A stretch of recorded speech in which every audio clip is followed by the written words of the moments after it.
um monte. Vai estourar. Tem outra? Gabriel. Tem um monte. Nicolás. Joga?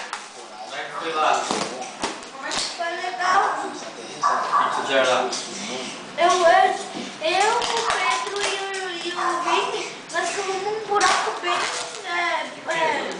o Pedro não falou. A gente ficou num buraco bem grandão. A gente achava que a gente queria achar um tesouro enterrado onde a mãe ao foco do dinossauro.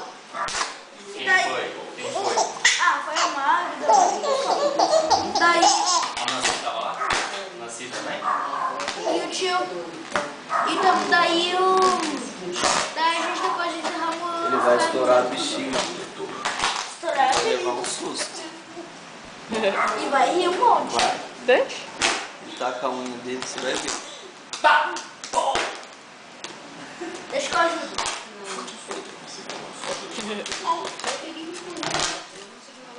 Dá risada. Nada também se diverte mais que o balão. Ih, cadê?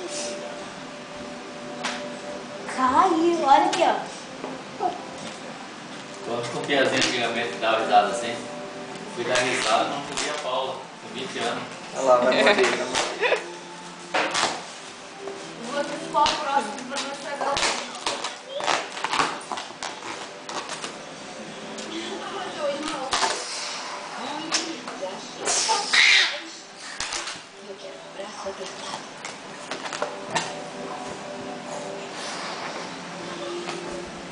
Você vai ficar indo então, onde é isso?